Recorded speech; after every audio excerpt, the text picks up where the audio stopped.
You're listening to a Frequency Podcast Network production in association with CityNews. Hi there.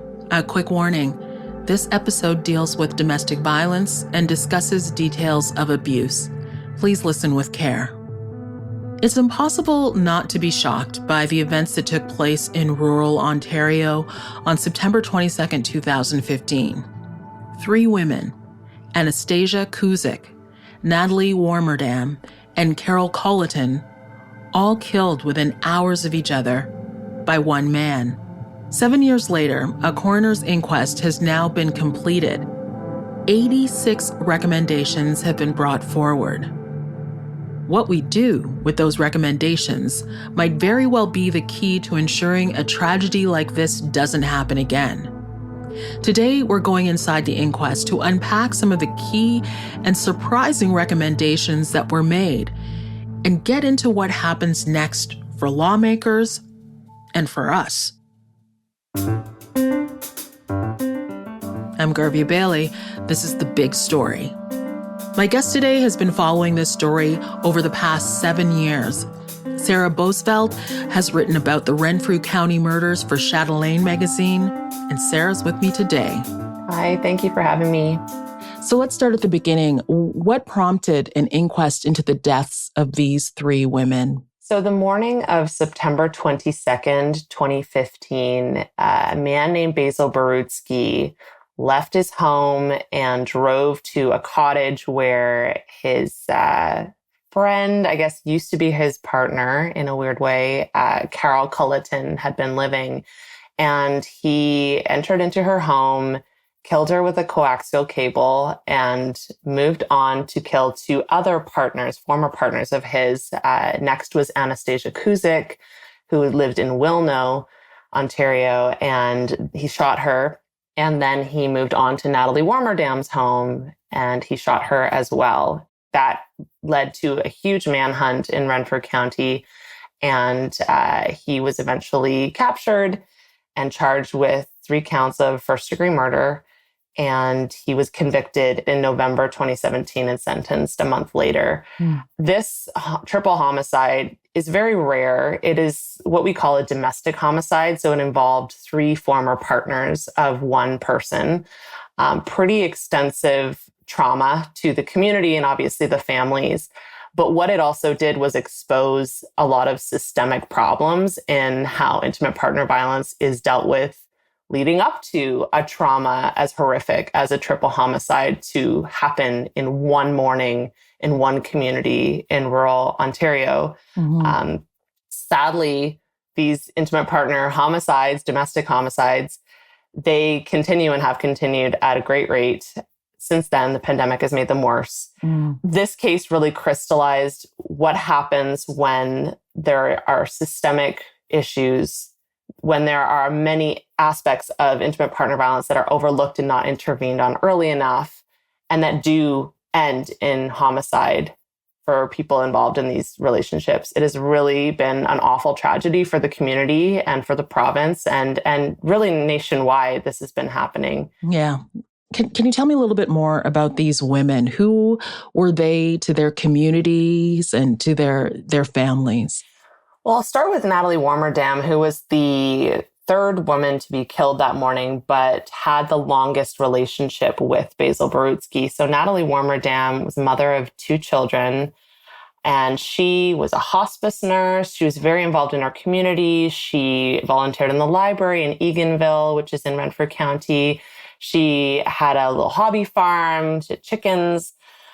She had a really warm personality and was really loved by so many.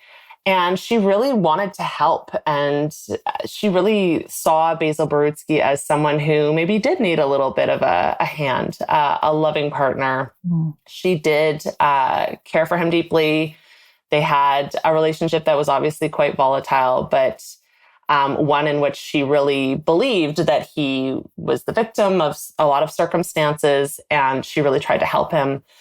Anastasia Kuzyk was the 2nd woman murdered that day. She was a realtor. She was a server at the Wilno Tavern, which is the only place to get any food in Wilno, which is a very small community in Renfrew County, close to the border of Algonquin Park. And she had 2 sisters. She did not have children of her own. She had a history of very abusive relationships in her own life. And so she, experienced that as well with Boesveld Borutsky. It was a much shorter relationship. And she did actually charge him with he was charged with some crimes connected with her. And I can tell you more about that in another part of the conversation. But she was very well loved as well by the patrons of the tavern, and certainly folks who were just friends of hers in the community and used her services as a realtor. Carol Culleton was different from the others in that she was not actually really a resident or embedded in Renfrew County much. She lived in North Gower, Ontario. She's a public servant. She was just retired from her job in the public service. She and her husband had bought this cottage that was in Renfrew County on the shores of Lake Kaministkeg, which is near Combermere, Ontario. They had lived there, just spent summers there. And she was widowed, though. And so that's why, she and Boesveld Borutsky ended up, connected to one another. But, part of what happened in the weeks running up to the triple homicide was that she had connected with another boyfriend, reconnected with someone that she had been seeing before. And that really angered Boesveld Borutsky. And so that was deemed one of the reasons why, he may have gone on that rampage that day, a trigger for him. So there were, and you alluded to this, that there were many red flags surrounding the perpetrator of this crime. He had been charged with intimate partner assault and had charges dropped. He had been vocal about a desire to kill his ex-wife. His threats and harm went back 40 years. So why is it so hard for these red flags to be addressed in meaningful ways? Yeah, it's really complicated. There is an attitude in society that intimate partner violence is the personal business of 2 people in a couple. What happens behind closed doors stays behind closed doors, as it were. That is definitely an attitude that it seems to be more prevalent in certain cultures. And I would call rural Ontario and a rural community a certain culture. There is also the criminal justice system's response to this, which is informed by society's attitudes very much about intimate partner violence. So, a judge sitting in front of a court saying, that doesn't sound so bad to me, or he says that he's sorry. So, let's kind of let this slide. And then also, there have been changes in the responses in the criminal justice system to intimate partner violence, in that back in the 1980s, a woman had to say, look, I will charge him. Like, it was a decision that was on the woman. And, in some ways, great, she has autonomy. But when the pressures to not have him be charged are so strong, she knows that she might be at greater harm. And we have great research to back this up, that she is at greater harm if she does pursue charges, as it were. Right. That did change in the 90s to something called mandatory charging, which has its own problems, though, as we found. If the woman, say it's usually a woman, I'm not saying that's always a woman being assaulted. It can sometimes be someone obviously of a different gender. But any interaction with the justice system, it can be aggravating to that perpetrator and come at a certain cost to that woman. Yeah. Say he's the only breadwinner. Say there's children involved. How are they going to kind of keep life moving ahead if he's tied up in the criminal justice system, and he's pissed off about it. And so that can actually put her in greater harm. So that was present in this case as well. And something like, probation, he refused to sign a line on essentially a restraining order that Anastasia Kuzyk had been done in the criminal justice case that she was involved in. And he just refused to sign it, and nothing was done about that. There's no follow-up. His probation officer, he was assigned a probation officer, but there was no real supervision or follow-up of him that was meaningful. He gamed the system big time. The police who testified at the inquest said this. He was really good at manipulation. So he would just, say he was staying at one residence and, make footprints leading up to the door in the snow. He wasn't actually there, but he would pretend that he was there. And there was also like intimate partner violence, red flags aside. He had a huge list of people that he said openly that he wanted to kill or harm. And that was found by police that day. And so there were actually lockdowns much broader than just that community. Ottawa, there was a courthouse in Ottawa that had to be under lockdown because he had this huge list of people he said that he wanted to harm or kill. And so that was well known that he had this like hit list. And so, that is another red flag. And there is something, there's a system in Ontario, it's called, or a committee called the Domestic Violence Death Review Committee. So after these intimate partner homicides happen, there is an analysis of that. And they actually go through the red flags. He had something like 40 red flags out of 51. Wow. This is again in hindsight, though. So there's some problems, there, right? Like this is something that we know later, but it's not collated till later. But they were all quite present in the lead up to these murders. Incredible. So the inquest, what was it meant to accomplish?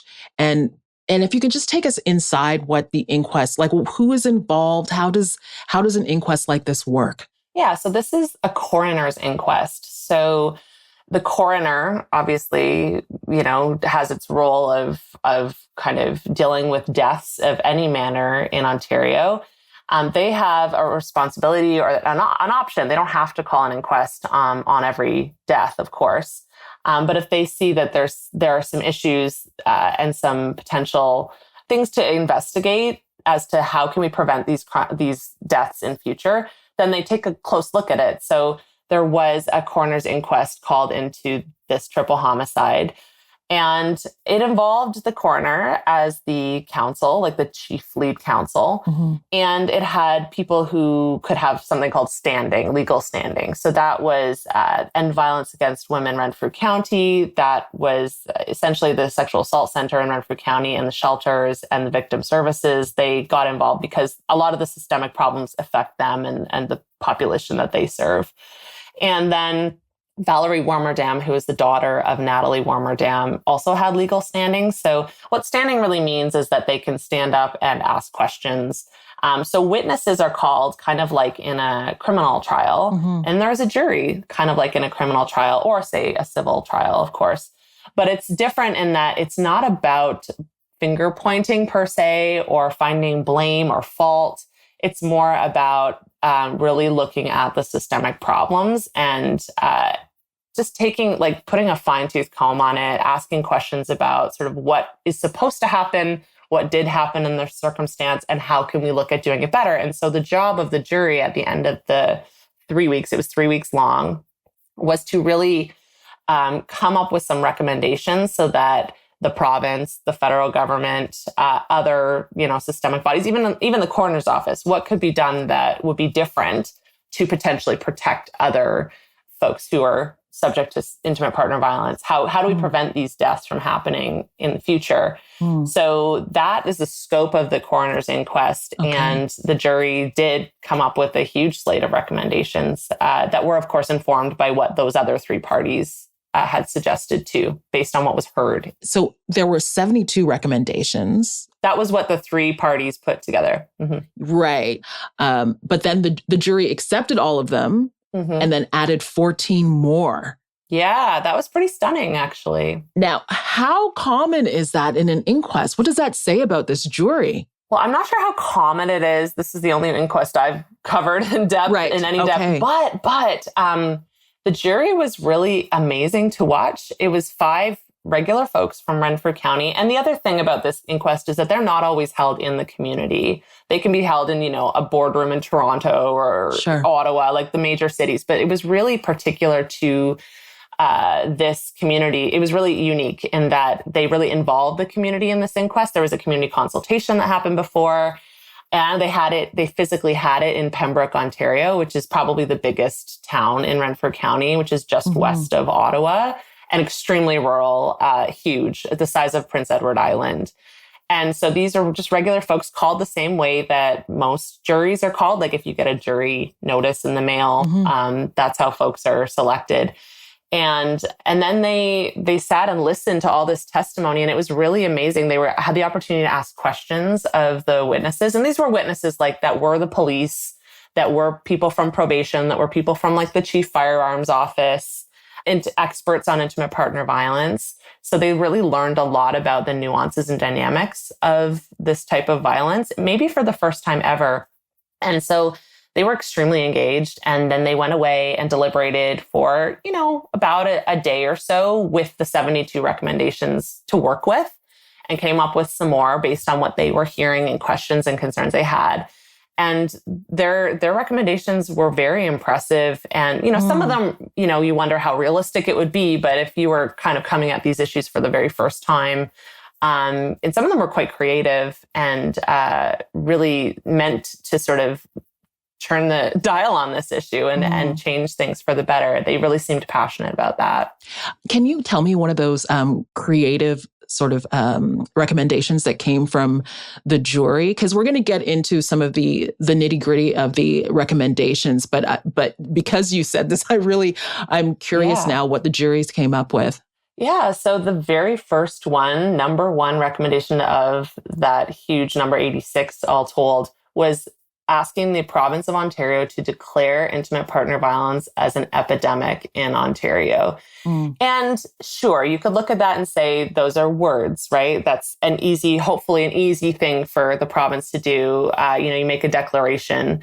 But what was really amazing and powerful about that was that words obviously carry a huge amount of weight and responsibility and expectation that should flow from that. So if the province of Ontario did do that, like from there flows all the rest of the recommendations. If we take this seriously as a province, if we say and commit to acting on it, that's very powerful. And that could be really transformative for a number of people living with this violence in Ontario. And as someone with a media background, I also was very impressed because that was the headline, in all the news stories after. Yeah. And I said, these are very savvy folks here in Renfrew County. And it was their recommendation. It was their idea to do this. It wasn't led to them in any way. It was really just them saying, oh my gosh, I did not appreciate the extent of this violence in my own community and in Ontario.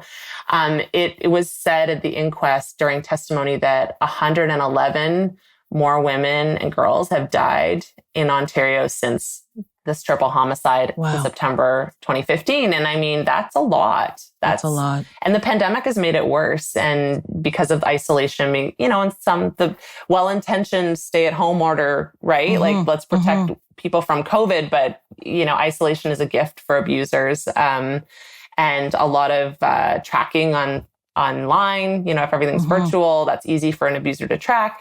So for having the jury to want to declare this as something that is systemic, problematic, and extensive in Ontario was really powerful. They also had ideas like create a safe room for high-risk situations. They have these things called high-risk tables where in communities these experts gather and they talk about a plan, and also just have funding for these things that are called like mobile tracking devices. So like, it's something that Nathalie Warmerdam had. It was like a pager type thing where if she was in real trouble, she should hit it and then 911. It's basically like calling 911. And the sad truth of it is that if somebody has one of those tracking devices, they're probably going to be dead in Renfrew County before being reached. That was heard in testimony because it is very vast. The resources are very scant.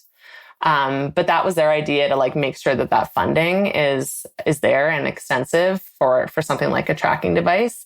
Yeah. So they had added a few other things, have a royal commission on changing the way that victims participate in criminal court, because we know, the way the criminal justice system is set up, if you have a crime perpetrated against you, that you are involved somehow, but really at an arm's length and not actively. You have no legal representation. You're just kind of sitting on the sidelines about this thing that had happened to you. The Crown is representing the province, and then the defendant obviously has their liberty at stake, so they have a lot of resources. But this royal commission that they suggested, the jury, was to let's look a lot closer at how victims' rights are sort of protected in that whole experience, if there's any agency at all to a victim. And that could be much broader than sexual violence or intimate partner violence issues, because we've seen that that's been a problem or an issue in a lot of cases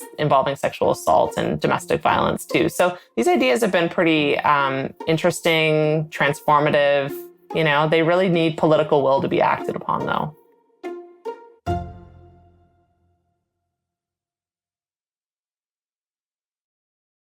You have recommendations that are so powerful from the savvy jury of one's peers, but so often recommendations like this, they don't actually lead to change, and there needs to be political will behind them. How can we make sure that there's actual follow through on the part of the provincial government? How does that happen? That's the biggest challenge, Garvia. And the first chunk of the recommendations was all about accountability. There's a lot of skepticism that this can just end up in, bureaucrats' inboxes, right? Like they say, hey, follow these recommendations, it will really change things. And they're like, yeah, we'll get to it. And then if the political parties of the day don't really care about intimate partner violence or see it as an issue, then it will just, languish. And Valerie Warmerdam, in the press conference after the recommendations came out, after the verdict from the jury, said, her motivation for being involved was that there was one thing she thought would be really easy to change, which was, let's make sure that people, sureties, which are people that are supposed to kind of watch over somebody who's out on probation or out on bail, make sure that they don't have access to guns if that person is living in their home. That seems really easy, right? Her mother had acted as a surety for Boesveld when he was in and out of jail on one of his many counts, and she had kept his guns safe because they're family heirlooms, and that's the case often in rural areas. But guess what?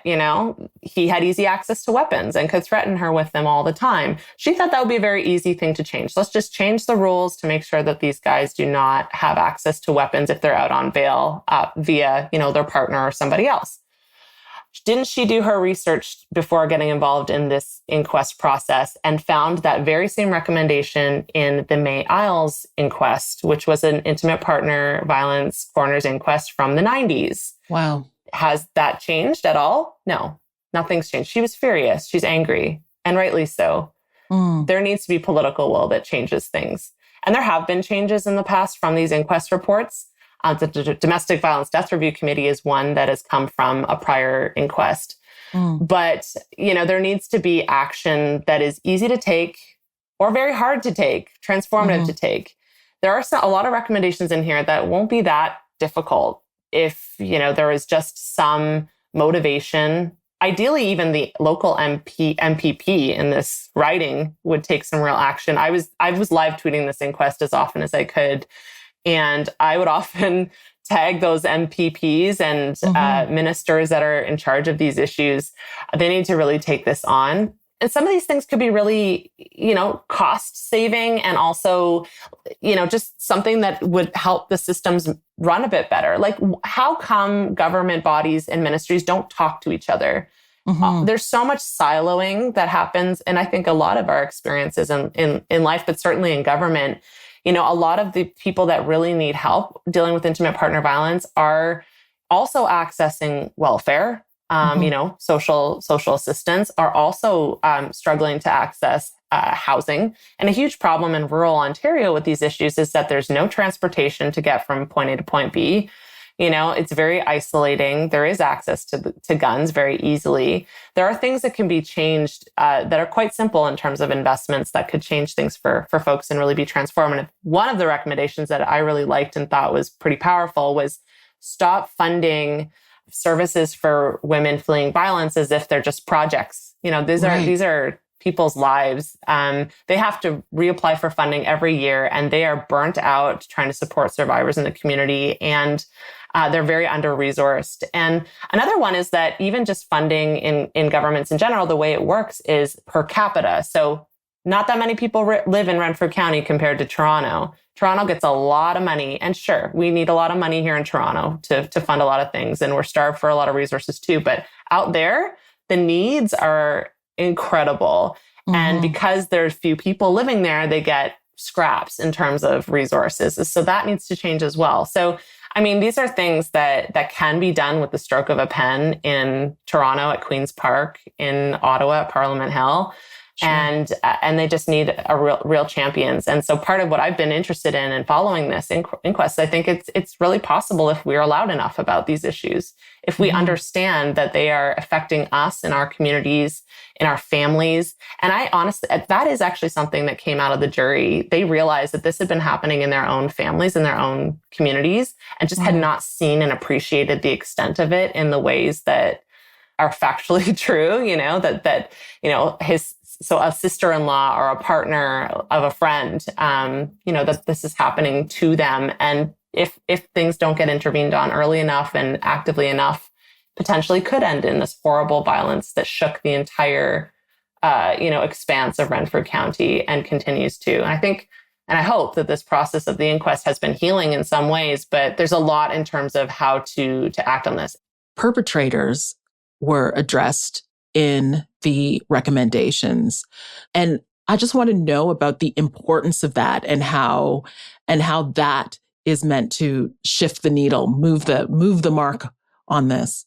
I was really struck by the prominence of this in the inquest. Valerie Warmerdam was one of the first people to testify on the first day.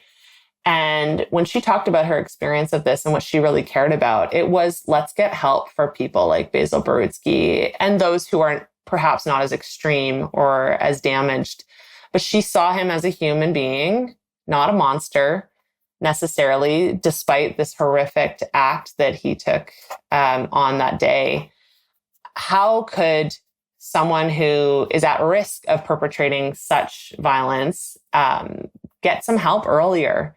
There was a huge problem in this case in that there was a court-ordered program that Boesveld Barutsky was sent to by a judge called the Partner Assault Response Program, the PAR program. That is something Ontario has implemented, connected to probation. Let's get these guys in a room to deal with their issues, right? Like talk it out, talk to somebody who's trained as a counselor. The problem is that it's court mandated. And we know from a lot of addictions issues or a lot of programs like that, if you really don't want to be there, you don't see that you have a problem, it's just not a headspace you're in yet. You're not going to go or you're not going to benefit from it. Boesveld Barutsky just didn't show up to this program despite being court ordered to go. That's a problem on its own. Can we actually bring some of these programs into the community and be something that folks can interact with prior to things escalating? One of the suggestions, and I can't remember if it was among the 72 presented or was a jury's idea, was like a hotline or a place for folks to call if they are finding that they are carrying out their anxieties and frustrations out on their partner. If they, because we heard from an expert who testified that most men, and I'm going to say men, and I know that's, that is the bulk of the perpetrators are men. Most men will only assault once or twice, and they will see that as problematic behavior, and they will want to change. So how do we support those men earlier on in the process? Because we know relationships are complicated. We know people are dealing with a lot of stress. We know that abuse is cyclical. Maybe they had abuse in their home as children or were abused themselves or saw their mother abused. And they just learned that as that's the appropriate way or that's okay to carry out. How do we sort of nip that in the bud? And there's, of course, a lot of recommendations, and there has always been a lot of talk about education in schools. How do we, talk about consent and healthy relationships? But even as men, like how do we provide like a better culture, a more supportive culture? So there's a lot too about bystander intervention. Like let's make sure that people can speak up and will speak up, because that did not happen in this case with Boesveld Barutsky. And also, like, if people are imprisoned in jail for intimate partner violence, how do we engage them in that setting, perhaps, which is quite a hostile setting, but can there be support programs within that space? Because the other part of the problem with the Partner Assault Response Program in a community like Renfrew County, one of the towns in Renfrew County is Eganville. That's where Nathalie Warmerdam was working. That's the only place where they were doing this PAR program. So he would have to show up right down the street from where she was supposed to be working. And that was terrifying for her. So yeah, like perpetrator response was a really interesting avenue that this inquest went down. And Valerie said, we need to create a system that is not designed to only respond to monsters or treat these people like monsters, because in our lives, in our communities, that's not what they are until something horrible happens like this. They're our loved ones. We want to support them. Absolutely. One of the recommendations that I want to touch on before I let you go is recognition of femicide in the criminal code is also mentioned. And I want to get into that just a little bit and why that is so important and why language, like, it's a shift in language. It's one of those recommendations that you talked about that takes the stroke of a pen, but it's very powerful. So I wonder if you could just get into that. Yeah, adding femicide to the Criminal Code of Canada would be something that the federal government would need to do. What the experts involved in the testimony in the inquest said would be so powerful about that is that it would codify this type of violence as something connected to misogyny, so the hatred of women and girls. It is a term that is new to a lot of folks, that is used around the world, though. Latin America, Europe, femicide is a way to sort of connect misogyny and targeting of a certain person because of their gender with that crime, with that killing specifically. So femicides are, would include something like being murdered by your partner or your ex-partner, or, often the way this violence carries out is as children are killed by their partners too, as a way of, getting back at that, say, the mother of the children, which is such a horrific crime. It's also in terror as well. There was some killings at a spa in Toronto a few years ago in the early part of the pandemic where women were targeted, sex workers were targeted. And that has happened it happened in Atlanta as well a few years ago. And so adding femicide to the criminal code would identify these crimes as hate motivated in a way, because misogyny is a form of hate. And so there would be some consequences that flow from that in the criminal justice systems that are responsible for carrying out imprisonment and programs and things like that, like in Ontario, right? Like, it's the federal code, but the Ontario justice system is responsible often for dealing with those. So there would be a lot of trickle-down effects from that.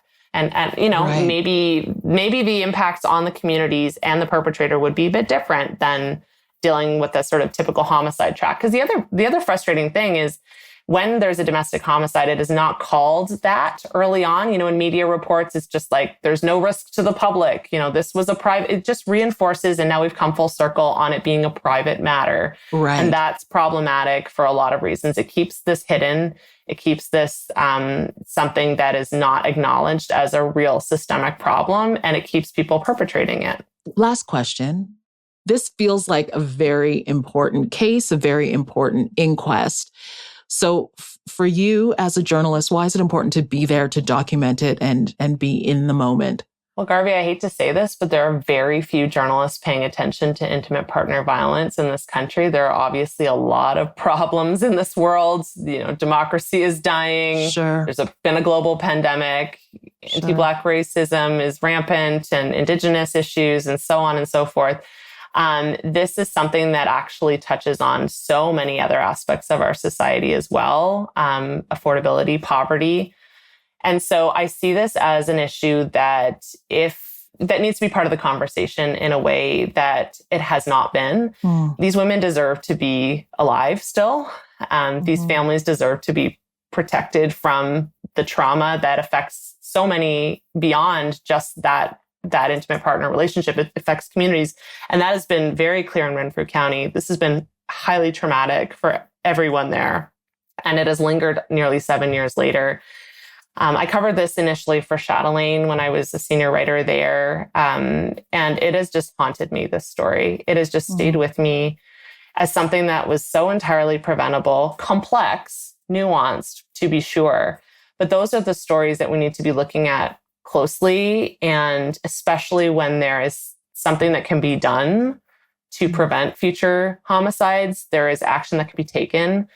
This coroner's inquest is a really good step in that direction. There are 86 recommendations that can be acted upon. Who knows how many will continue to be shelved. I see my role as being someone who can shine a light on these ideas and try to push for accountability, because those early recommendations about accountability, they're very possible. These are things like, let's ensure that in a year's time, the relevant ministers and the relevant actors, I guess, that should be doing something on this inquest are doing something. So I will be, in a year's time, making sure that I'm tuned in and seeing what have you done? And if they haven't done anything or very little, we should be loud about that in our communities. We should be loud about that on social media. We should be loud about that with our local representatives. So I think there are roles that all of us can play, never mind just me.